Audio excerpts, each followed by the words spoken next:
बच्चों, आज के इस वीडियो में आपका बहुत बहुत स्वागत है।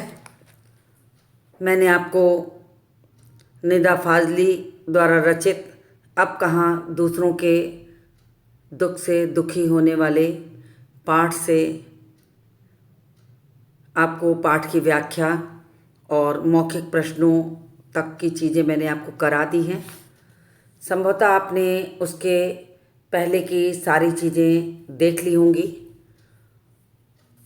तब मैं अब इस वीडियो में आगे बढ़ती हूँ लिखित प्रश्नों को लेकर। आपको समझाने के लिए इसके क भाग और ख भाग को समझाऊंगी।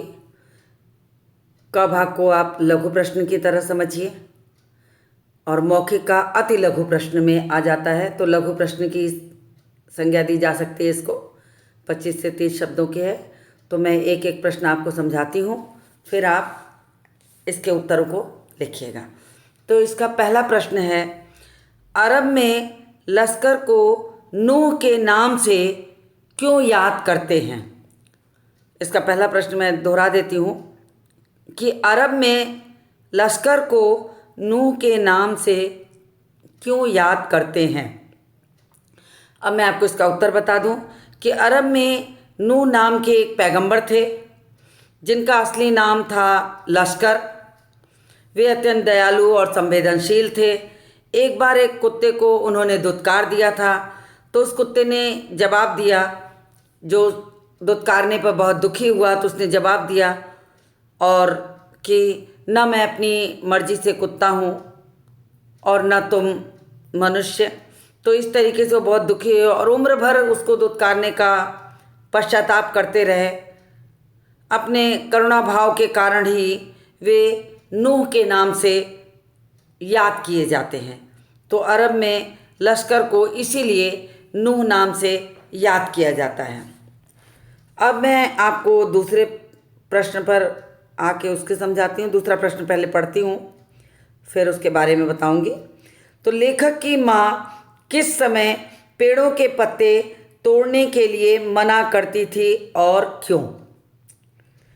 तो मैंने आपको अभी पाठ के सारांश में भी ये बात समझाई थी कि लेखक की माँ पुराने ख्यालों वालों में से रही होंगी।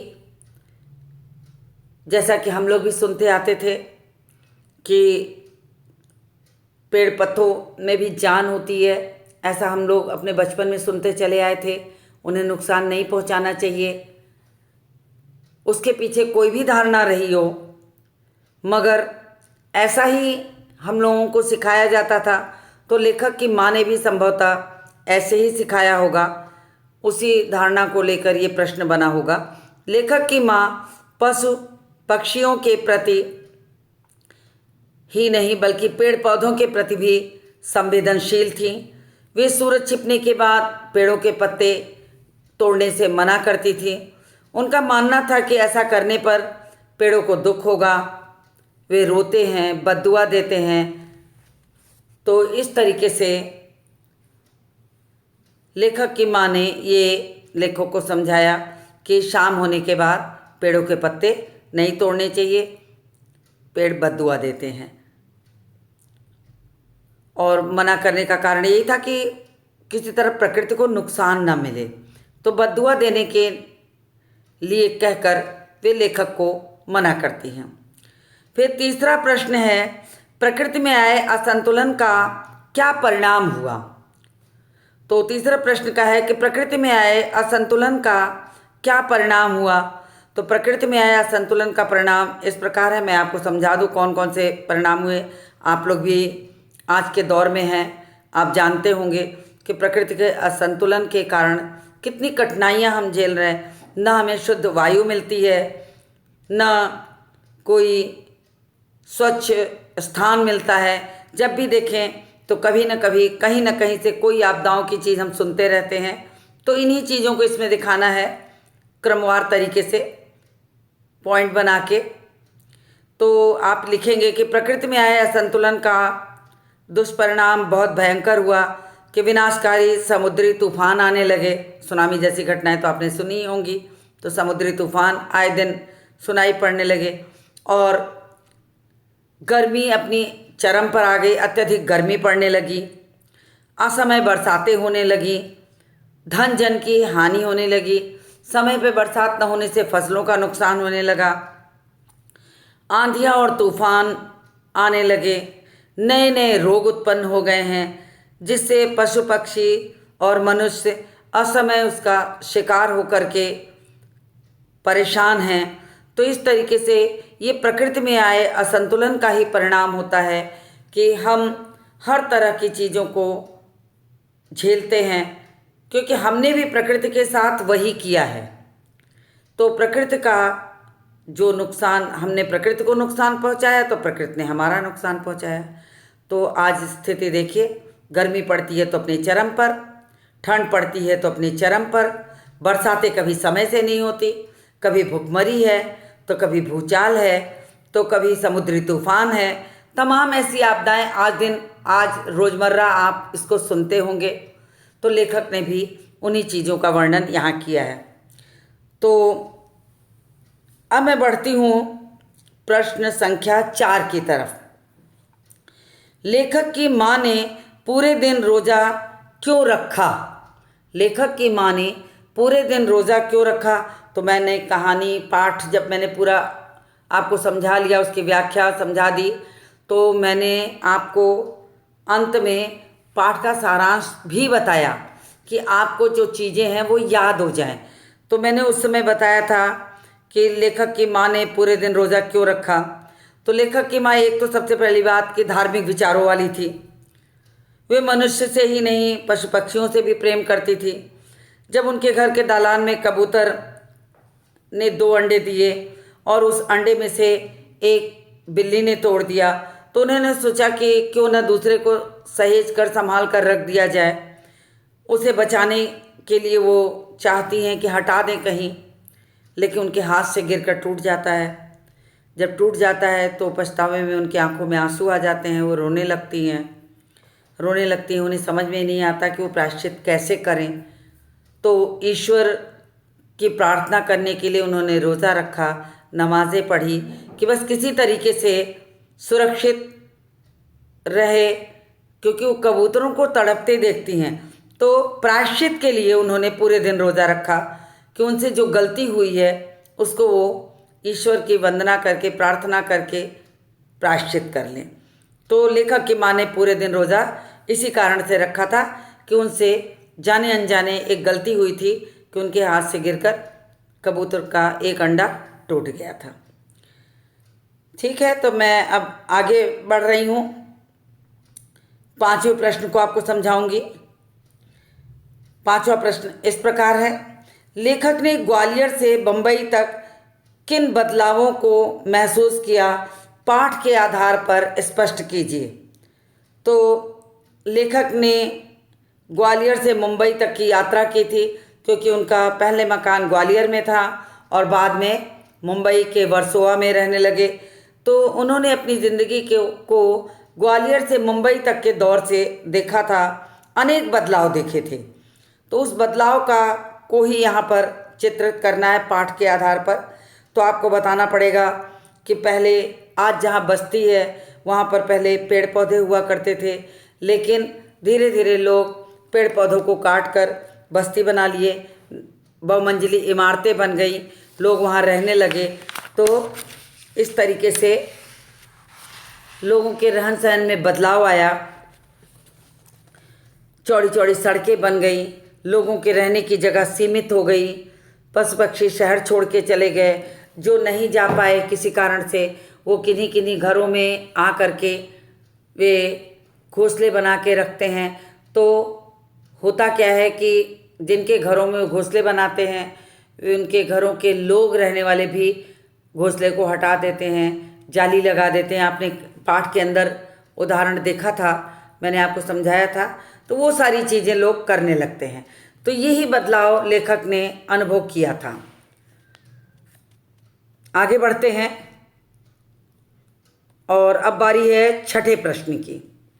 6ठा प्रश्न है, डेरा डालने से आप क्या समझते हैं, स्पष्ट कीजिए। तो डेरा डालने का मतलब होता है आश्रय बनाना, आश्रय, रहने की जगह व्यवस्था करना। अपने रहने की व्यवस्था करना, आश्रय बनाना। तो यहाँ पर पूछा है कि डेरा डालने से आप क्या समझते हो, तो पहले तो डेरा डालने का मतलब समझाना पड़ेगा कि रहने की जगह के लिए कहा जाता है डेरा डालना। तो जिस तरह मनुष्य जब कहीं बाहर जाता है और उसे रहने की जगह नहीं मिलती, वो ठिकाना ढूंढता है, तो कहीं ना कहीं डेरा डाल के रुक जाता है, फिर वो अपने लिए जगह बनाता है और रहने लगता है। तो यहाँ भी एक इसी प्रकार पक्षियों का भी होता है। जब शहरों में पेड़ पौधे कट गए, चीज़ें कटने लगी, तो इनको रहने की जगह नहीं मिली। तो जब रहने की जगह नहीं मिली तो ये शहर छोड़ के या तो दूर दराज क्षेत्रों में चले गए या किन्हीं किन्हीं घरों में, छोटे छोटे घरों में छोटे छोटे घोंसले बनाकर रहने लगे। तो वहाँ पर ये अपनी शरण लेकर के अंडे और बच्चों की देखभाल करने लगे। तो यही बताया है कि डेरा डालने का मतलब यही है। जैसे मनुष्य अपने स्थान बदलता है तो अपने लिए रहने की जगह ढूंढता है, तो यहाँ डेरा डालने का मतलब पक्षियों से लिया गया है कि पक्षी वहाँ रहने की जगह ढूंढते हैं, उन्हीं के लिए इस शब्द का प्रयोग किया गया है। तो यहाँ पर यही आपको समझाना है। उम्मीद है आपको प्रश्नों के उत्तर समझ में आ रहे होंगे। तो क्रम को मैं आगे बढ़ाती हूँ और आ जाती हूँ 7वें प्रश्न पर। 7वां प्रश्न है, शेख अयाज के पिता अपने बाजू पर काला चींटा रेंगता देखकर भोजन छोड़कर क्यों उठ खड़े हुए। अब यहाँ पर शेख अयाज वाली कहानी आपको याद करनी पड़ेगी कि शेख अयाज के पिता जो थे वो अत्यंत दयालु थे, सहृदयी थे। उन्हें जीव जंतुओं से प्यार था, पशु पक्षियों से प्यार था। तभी तो उन्होंने एक छोटे से चींटे को भी जब बेघर देखा तो उन्हें दया आ गई। तो एक बार वो कुएं पर नहाने गए और नहाकर कुएं से जब आए और भोजन पे बैठे तो उनको अपने बाजू पर बाँह पे चलता हुआ एक चींटा दिखाई पड़ा, रेंग रहा था। तो उन्हें उसे देखते ही उन्हें समझ में आ गया कि वो कुएं पे नहाने गए थे और वहाँ से उनके बाजू पर चींटा चला आया। तो उनको तुरंत ये महसूस हुआ कि अरे, मैंने तो इस छोटे से चींटे को इसके घर से अलग कर दिया, बहुत दूर ले आया, ये वापस अपने घर नहीं जा सकता। तो उन्हें बहुत दुख होता है। उनको लगा कि भोजन करने से ज़्यादा ज़रूरी काम है कि मैं इस चींटे को उसके घर तक छोड़ाऊँ। तो वो भोजन छोड़ देते हैं और उस चींटे को जहाँ कुएं के पास से उनके ऊपर आया था वहीं ले जाकर उसे छोड़ देते हैं। तो यही इसमें बताना है कि उन्होंने भोजन क्यों छोड़ दिया, क्योंकि उन्हें पशु पक्षी जीव जंतुओं से इतना प्रेम था, सहृदयी थे, दयालु प्रकृति के थे कि एक नन्हे से चींटे को भी वो घर से बेघर नहीं करना चाहते थे। तो इसीलिए उन्होंने भोजन छोड़ के उसे उनके घर ले जाके पहुंचा दिया। तो यहाँ आपका प्रश्न, लिखित प्रश्न का 1 से 7 प्रश्न जो इसमें दिए गए हैं वो मैंने आपको करा दिए। संक्षिप्त प्रश्नों के आधार पर लघु प्रश्न है ये। तो उम्मीद है आपको समझ में आ गया होगा। अब मैं आपको आगे बढ़ाती हूँ और आपको बढ़ाते हुए आगे प्रश्न के, लिखित प्रश्न के ख पर ले आती हूँ। अब मैं ख के प्रश्नों को आपको समझाऊंगी कि ख में कौन कौन से प्रश्न हैं। तो मैं पहले प्रश्न पढ़ती हूँ। बढ़ती हुई आबादी का पर्यावरण पर क्या प्रभाव पड़ा। अब इसका उत्तर मैं समझा दूँ आपको कि अगर आबादी बढ़ रही है तो पर्यावरण को नुकसान होना बिल्कुल स्वाभाविक है, तो बिल्कुल विपरीत प्रभाव पड़ा। तो इसका उत्तर किस प्रकार होगा, मैं उस शैली में आपको समझाती हूँ। बढ़ती हुई आबादी से पर्यावरण पर अत्यंत विपरीत प्रभाव पड़ा। जो जो आबादी बढ़ी त्यों त्यों मनुष्य के रहने और भोजन की ज़रूरतें बढ़ी। इसके लिए वनों की अंधाधुंध कटाई हुई और उसके कारण वहाँ पर रहने के लिए घर बनाए जाने लगे, औद्योगिक संस्थान बनाए जाने लगे। सागरों का भी अतिक्रमण करके उसे पीछे ढकेला गया। उसकी लहरों पर, किनारों पर किसी तरीके से मकान और रहने की जगह बनाए, होटलों का निर्माण हो गया कि ताकि सैलानी आएँ और उन्हें पैसा कमाने को मिले। तो इस तरह अतिक्रमण करके नई नई बस्तियां बन गई। इन दोनों ही कार्यों ने धीरे धीरे पर्यावरण को असंतुलित कर दिया। और जिसका परिणाम क्या हुआ, प्रभाव ये पड़ा कि असमय बरसातें होने लगी, तूफान आने लगे, बाढ़ आने लगी, भुखमरी हो गई, चक्रवात आने लगे, सूखा पड़ने लगा, अत्यधिक गर्मी पड़ी तो अत्यधिक गर्मी पड़ने लगी, आंधी तूफानों का दौर निकला, जिससे देखा जाए तो प्राकृतिक आपदाएं आना शुरू हो गई। बढ़ती आबादी ने अपने लिए रहने की जगह बनाई, धरती का शोषण किया और अंततः उस धरती ने प्राकृतिक आपदाओं के रूप में हमसे वो सारा बदला ले लिया। इस प्रकार बढ़ती आबादी ने पर्यावरण को पूरी तरीके से नष्ट कर दिया, नुकसान पहुंचा दिया। अब मैं दूसरे प्रश्न पर आती हूँ। दूसरा प्रश्न आपको समझाऊंगी। अभी तक उम्मीद करती हूँ कि आपको बाकी प्रश्न समझ में आ गए होंगे। तो दूसरा प्रश्न है, लेखक की पत्नी को खिड़की में जाली क्यों लगवानी पड़ी? तो लेखक की पत्नी ने खिड़की में तो जाली इसीलिए लगवाई थी कि जो कबूतर थे वे आते थे, किसी सामान को तोड़ देते थे, गंदगी फैलाते थे, पुस्तकों पर गंदगी करते थे। तो इस तरीके से उन्हें लगा कि इनको बाहर निकालना चाहिए और आने जाने वाली जगह पर लेखक की पत्नी ने जाली लगवा दी। पक्षियों का प्राकृतिक आवास नष्ट होने के बाद पक्षी जो थे इधर उधर शरण लेने के लिए विवश थे। तो फ्लैट और रोशनदान में लेखक ने बताया कि उनकी पत्नी ने देखा कि 2 कबूतरों का डेरा बना हुआ है, वहाँ पर अंडे दिए हैं, उनमें बच्चे भी निकल आए हैं और कबूतर बार बार अंदर बाहर दौड़ते हैं, कबूतरों के बच्चों के लिए दाना लेने के लिए आया जाया करते हैं। इस आवाजाही से कबूतरों की सामान टूट जाते हैं, गंदगी फैलती है। तो उन्हें लगा इस परेशानी से बेहतर है कि खिड़की में जाली लगवा दी जाए। अब बारी है तीसरे प्रश्न की। तो मैं तीसरा प्रश्न आपको समझाती हूँ।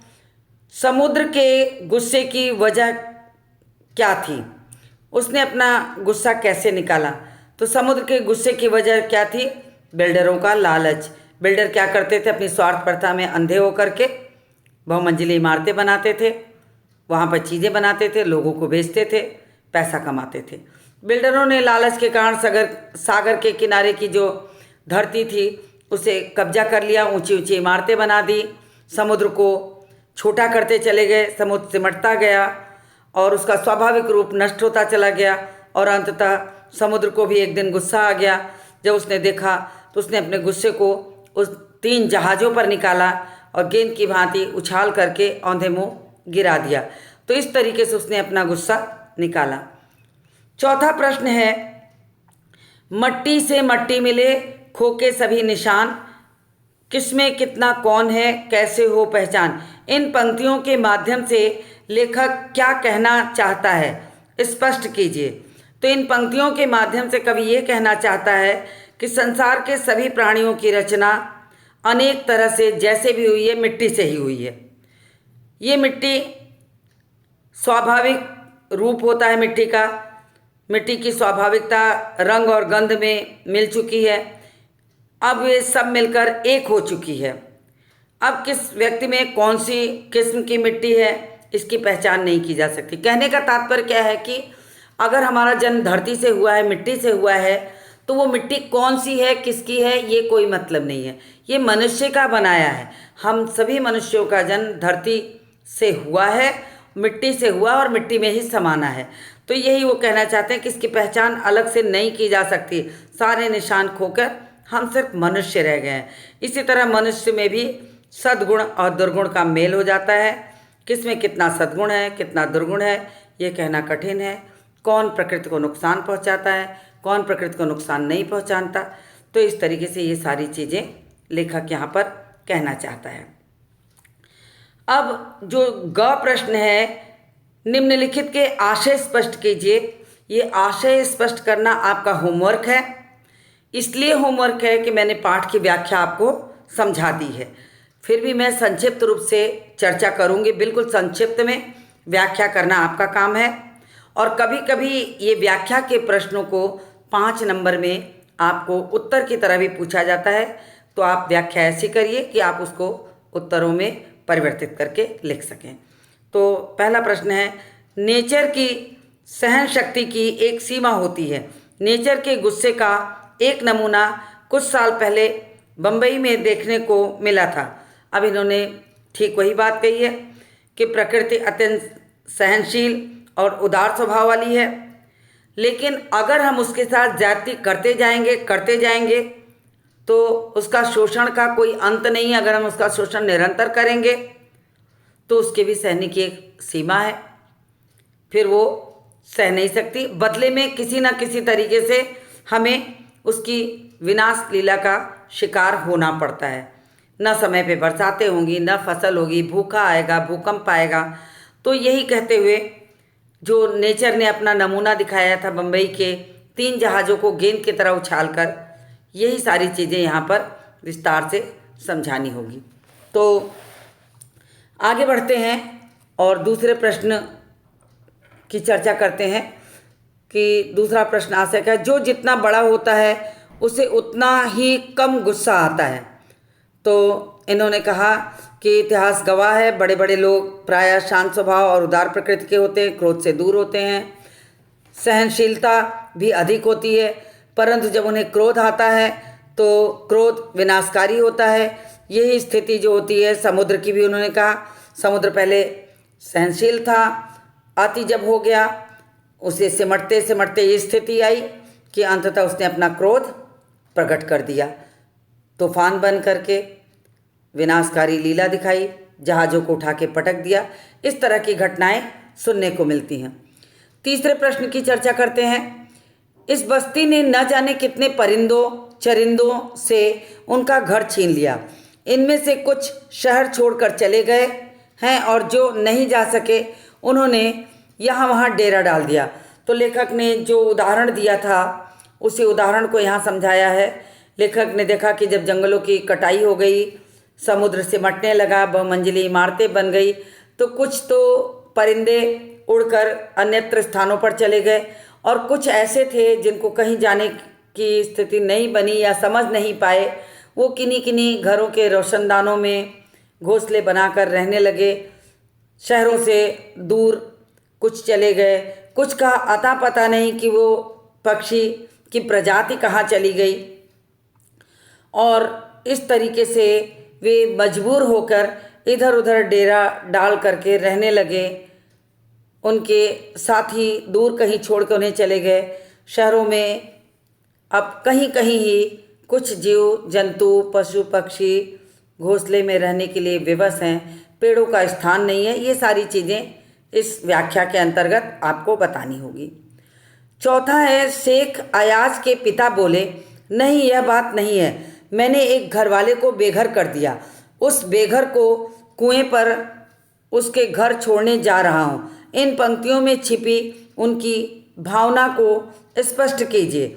इन पंक्तियों में उनकी कौन सी भावना दिखती है कि शेख अयाज के जो पिता थे उनको जीवों के प्रति प्रेम था, और इसी प्रेम के कारण जब वो खाना खाने बैठते हैं और चींटे को बेघर देखते हैं तो उन्हें लगता है कि इस भोजन से ज़्यादा ज़रूरी है जिस चींटे को मैंने कुएं पर से अपने बदन पे लेकर आए थे उसे बेघर कैसे किया जा सकता है, तो वापस उसे कुएं पर ले जाकर उसके घर तक पहुंचा दें।